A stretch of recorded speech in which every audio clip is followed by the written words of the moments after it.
Hey guys, what's going on? Welcome again to my YouTube channel, Eric Broadus YouTube. I said again, welcome to my YouTube channel, Eric Broadus YouTube. And tonight I will be covering some more military content. I'm working on a series of the commissioning officer programs for the United States Coast Guard, and this is per request of subscribers who have interest in the United States Coast Guard. So I told them that I would continue this series to give information that pertains to becoming a commissioned officer in the United States Coast Guard. And so on this episode, we're going to focus on direct commission physician's assistants. So this right here is for those that desire to become commissioned officers in the Coast Guard, but want to serve in the rate or career field of a physician assistant. So let's roll with it, guys. Let's roll with it. Okay, so briefly, for a direct commission physician assistance program, this right here is an opportunity for trained physician assistants to serve in the United States Coast Guard and to serve their country within this particular specialty or rate. And rate is what they use in the Navy and the Coast Guard for a military occupation or specialty or a career field. The Army and Marines call it a MOS, which is Military Occupational Specialty, and the Air Force calls it a Air Force Specialty Code. So just breaking something down for you guys real quick. And I will be using the acronym DCPA, to just basically talk about direct commission physician assistant. So if you hear me say DCPA, that's what that acronym stands for. It's a shorter version. Anyway, moving along. Okay, so for those that desire to serve as a commissioned officer in this particular rate of specialty, okay, now active duty physician assistants primarily, should you become a commissioned officer in this career field, you're primarily going to work at Coast Guard clinics and hospitals and medical facilities. Now, in certain other occasions, you may be working at a joint command, or you may work at other military facilities with other branches of service. So that does happen sometimes, depending on the assignment that you have, because all 5 branches are part of the military. So it's interchangeable, and the requirements and the training are basically going to be the same. Okay, so now once these individuals receive a reserve commission as a Coast Guard officer, and what's going to be required, they're going to have to fulfill an initial extended active duty contract. Sorry about that, for 3 years. So once you get that spot, as a commission to become a commissioned officer, you definitely are gonna have 3 years extra added to your contract. So when you swear in to become an officer, you go to school, receive that commission, you're automatically going to have 3 years tacked on. Okay, so now what you should expect, okay, with this assignment is that you'll be located obviously at Coast Guard clinics that'll be at bases, training centers, whatever the equivalent of the Air Force calls it, a tech school. So you'll be working out of these different areas, Coast Guard Academy. So pretty much anywhere the Coast Guard is, they're going to need physician's assistants and medical treatment. So you'll be stationed at these facilities. Okay, now regarding career progression, okay, it does include rotating assignments every 3 to 4 years to different medical facilities. So it allows you to develop yourself in this career field, and also to get well-rounded and a better wealth of knowledge, so that you can move up and eventually become a senior PA.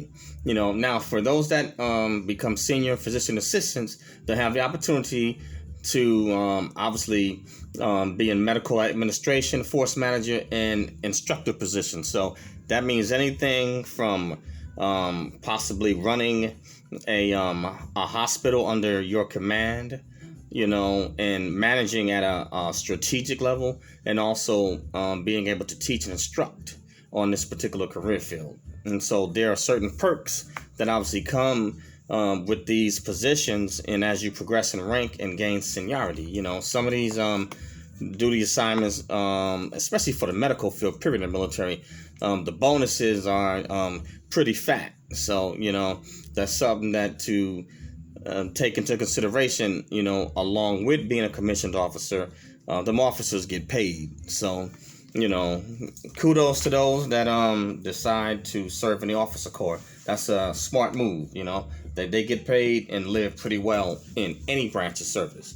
All right, let's move on. Okay, regarding initial assignment and training, okay, DCPAs, they will work with a Coast Guard assignment officer after they've been selected for the commissioning officer program. Okay, now the assignment officer, they're going to review the individual's qualifications and record. So they'll review the education, experience, qualifications, and in addition to the candidates, if you want to say their dream sheet or express interest where they want to be stationed at, what will happen, the Coast Guard will take this into consideration, and if where you desire to be stationed at, if it meets the Coast Guard's needs and it lines up, then you will get that choice. If not, the Coast Guard will put you where they feel that you are best suited for their needs. So the military always comes first, and then what you desire comes second. That's why it's called the dream sheet. we all remember those of us that served in the military when we got those in what was it, after tech school. Give us a dream sheet and we can fill out where we want to go. And even throughout your military career, you can update your dream sheet, and put in for assignments where you would like to be stationed at, whether that is CONUS, stateside, or whether that is overseas. All right, let's move along. And obviously they do state that, so, the military always comes first, and they look at where you're going to best fit. But anyway, okay, following a commission, approximately 30 days prior to attending the direct commission officer course, which is, again, going to be in New London, Connecticut. And those of you that may have followed and heard the previous videos for the direct commissioning program for the Coast Guard, all of their, regardless of the rate or specialty, their commissioning school obviously is in New London, Connecticut, regardless of rate or either career field.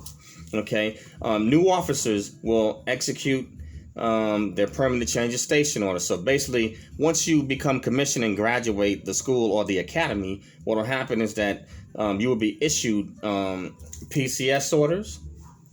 Okay, and what will happen, they'll send you directly. Well, matter of fact, let me change that. Actually, 30 days prior, before you attend the direct commissioned officer course which is in New London, Connecticut, they're going to issue out PCS orders, permanent change of station orders, and then what they're going to do, they'll send you to your first duty station, and then after you get briefly settled into your duty station, then they'll give you orders and send you TDY to the Direct Commission Officer Academy in New London, Connecticut. And the commissioning program to become an officer is about 4 or 5 weeks. So I just want to make sure I cleared that up. I had briefly got it mixed up, but you report to your initial duty station first, then you receive another set of orders to go on a tour of duty to attend this academy or this commissioning officer program. All right. And the course is about 4 or 5 weeks in duration. And basically at this academy or direct commissioning officer training, DCPAs, they'll receive initial indoctrination, you know, pertaining to the Coast Guards, its traditions, programs of service, basically what they do and how they operate. And then you will also receive training that is specific to your particular career field. Okay? All right, let's see here. Moving on, guys. Just bear with me. I'm just going through this. Okay, so now let's look at what is next. Okay, following completion of the DCO training, DCPAs will return to their unit. So you will be sent back to your initial duty station to begin your career in the Coast Guard as a commissioned officer. So congratulations to those that have already completed and to future graduates. All right, guys, let's move along. Okay, DCPA eligibility requirements, which is similar to the other commissioning programs. The age limit is no younger. You have to be at least 21 years of age, but not older than 41 as of the 30th of September of that fiscal year for which your selection panel convenes. Okay, in terms of character standards, once again, for programs, the military is big on character, and especially if there's specialized programs that they're going to be pouring, money, time, and resources into you. So you want to make sure that you have a character that is as close to impeccable as possible. None of us are perfect, but, to make sure you have a clean nose. Okay, so applicants currently in the Coast Guard, applicants are ineligible for commissioning if in the last, let's say, 3 months prior to their first DCO class, convening date in the selection cycle, they have been convicted by a court-martial. So pretty much everybody knows, or if you don't know, a court-martial, you can pretty much hang it up. Your career is over, so don't expect to receive any benefits or be able to apply for any military programs or specialized programs and training. Okay, so if you've been convicted by a court-martial, if you have been awarded non-judicial punishment, okay, non-judicial punishment in the military would be punishment that would not send you up for a court-martial where you would lose your career instantly. Okay, those in the military know about Article 15s. And Article 15 is it's a form of non-judicial punishment, but it's flexible, where your commanding officer who's issuing it out, they can use that particular regulation or article to write up, and make it fit, any form of punishment, that they desire to dish out, and I'm talking about within regulation, but they can use it to do a lot of different things or to mitigate, certain types of punishment. Let's put it that way. Okay, if you have received an unsatisfactory conduct mark, meaning that your ratings, if your ratings weren't at least satisfactory in the last 3 years, then don't bother applying for this commissioning program. And this is for those that are, in the military, right here, and that are specifically in the Coast Guard. But if you're in even any other branch of service, you're trying to transfer over, if you received a rating that was unsatisfactory or below standards, what they're telling you is don't even waste your time. So they want the cream of the crop and they want the best. And it's understandable. They're spending money. All right. Next, receive a mark of less than 4 in any performance dimension, received a negative administrative or been involved in any alcohol-related incident. So that's what I was saying. You got to keep your nose clean. This is in period of last 3 years, because stuff can fall off your record. But anyway, that is it. That's for character standards. Next, you must be a United States citizen. You must have the ability to obtain a secret security clearance. So, all security clearances cost money, but The secret clearance is I guess might be the lowest, but even that, it costs money, and they do dig. I believe secrets, they go back maybe they go back 5 years into your background. So you want to make sure you have a clean record. All right, let's see here. And regarding dependents, you may not have more than 3 dependents, which includes your spouse. And even if she is military, it does not matter. She's counted as a dependent. Okay, for Coast Guard active duty applicants, E5 and above, with a minimum of 4 years active military service. Okay, and that does not include training. At least 2 of those years must be Coast Guard active duty service.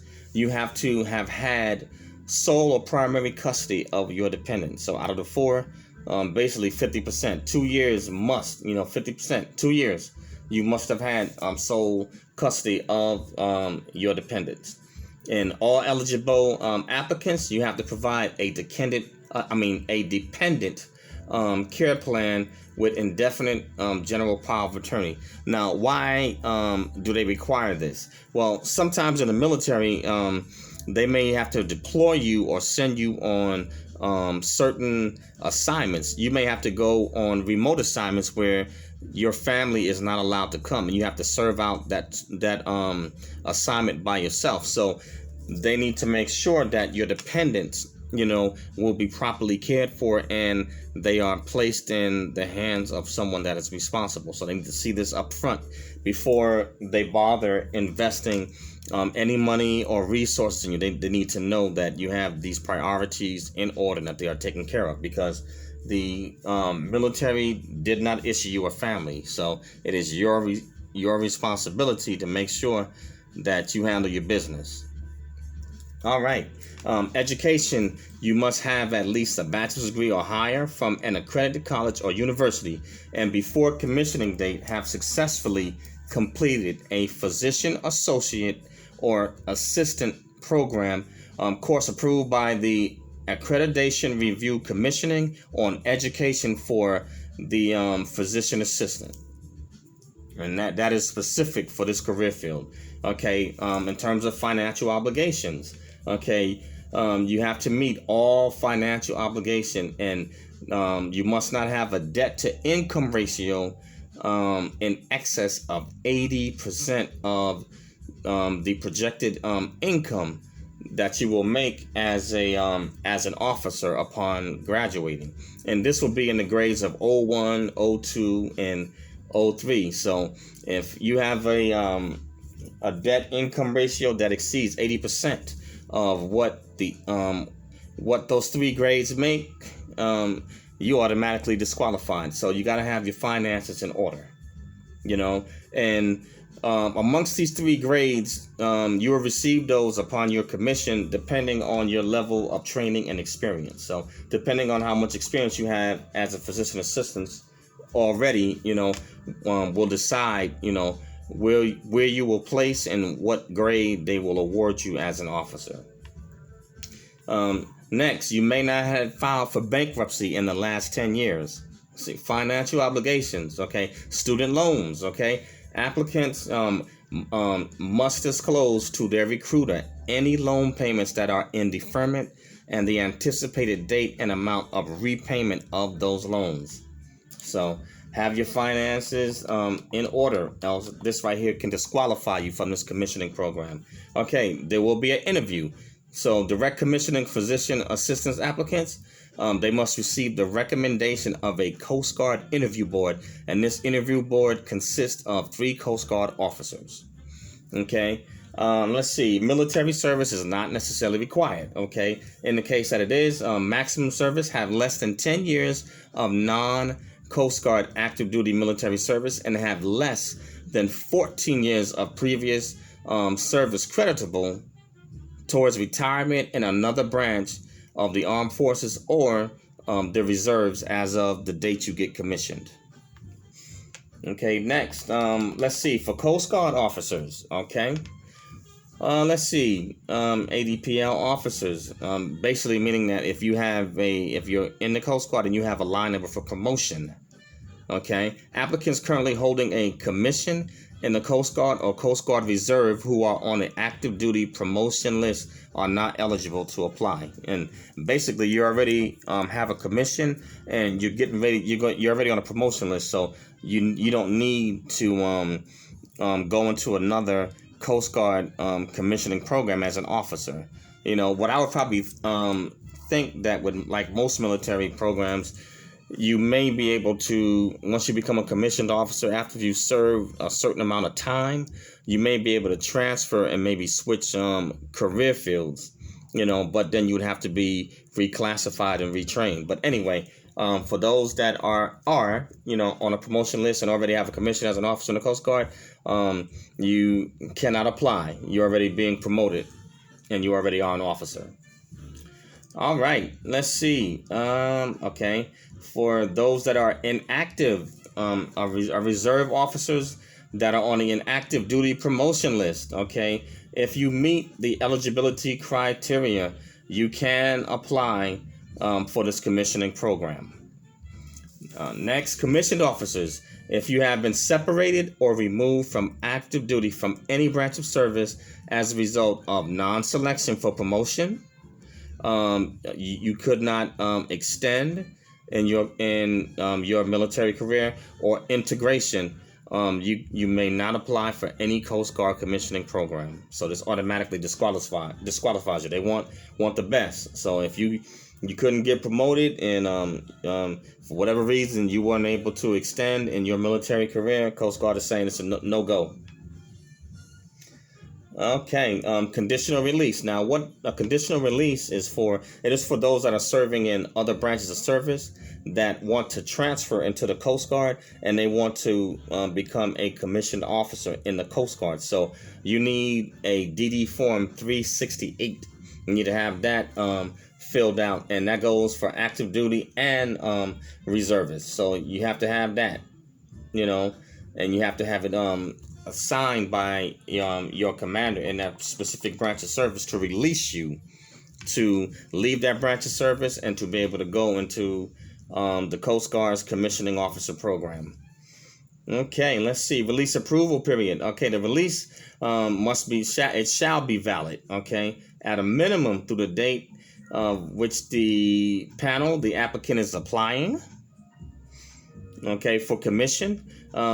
They said the release should be valid through the projected session date for that panel. So the date of the panel, for which you're applying to attend the direct commission officer school and for this program. Okay, Coast Guard reservists, CGIR, and other military service that are IRR. Okay. Recruiters must submit the DD Form 368 for active duty, basically for reserves. So they have to, and let's see, Section 1 has to be complete, and it must be submitted, to the Coast Guard, assessors branch. All right, Coast Guard active duty enlisted. You guys don't need a conditional release if you're applying for any commission officer program in the Coast Guard, because you're already enlisted in the Coast Guard. So you're just basically an enlisted personnel that just want to transition to the officer corps. So basically you'll take the appropriate steps and provide records and whatever is needed, and then you would go into the once you're released from your enlisted duties in the Coast Guard, you would go into the commissioning officer program, and that would probably entail different types of schools. I know with the Air Force and some other branches of service, if you want to switch from enlisted to officer, normally they may make you attend like OTS, or officer training school, or something like that. So you would switch from regular being enlisted in your specific branch of service, and you would convert and go into their officer training school program. So pretty much the same thing with the Coast Guard. All right, getting close to the end, guys. I know this is a little bit long. Okay, for members of other military services, okay, except let's see, what is this? Is this our reserves? Okay, the applicant shall submit the DD Form 368, Section 1, filled out and complete through their chain of command to the services authorizing official, which normally will be your commander. And so once this is filled out, you will submit this DD Form 368 with your package. Next, you have to have a physical exam, okay? You must pass a commissioning physical, which includes normal color vision. You have to meet height and weight standards. And Coast Guard members, okay, you have a specific regulation, which is body fat standards, which is confidence. The regulation is M1020.8H. So that's the regulation, okay? Okay, for all applying for this program, you have to complete a structured physical fitness program during the direct commissioning officer school. So while you are at this academy attending this commissioning program, you have to pass their physical fitness test. There is no test score required for DCPA applicants. And let's see, what are the specific requirements for this program? Okay, you have to be certified by the National Commission on Certification of Physician Assistants by passing a Physician Assistant National Certifying Exam prior to your commissioning date. Okay, possess a state license. If the applicant does not possess a state license, they must be able to receive a state license within 6 months of commissioning if you are selected. Okay, also resume and letters of recommendation, documenting patient care experience, including references, patient care experience such as adult, family medicine, emergency room, or urgent care. These are the preferred backgrounds that the Coast Guard wants, but other areas in the medical field will be considered on a case-by-case basis. Okay, the tattoo policy. Applicants may not have tattoos or body markings that are inconsistent with the Coast Guard tattoo, body marking, body piercing, and mutilation policy. Now, in some cases, this is with all branches of the military, if you have, say, certain tattoos or piercing in certain places, they may require that you have them removed, and you have to, at your expense, you have to pay for them before you can attend their commissioning programs. But it depends on where the tattoo is and where the markings are. So they will let you know that, and you'll find that in the regs. Your recruiter should be able to provide you that, or the official, whom you go to apply to, they should be able to let you know that.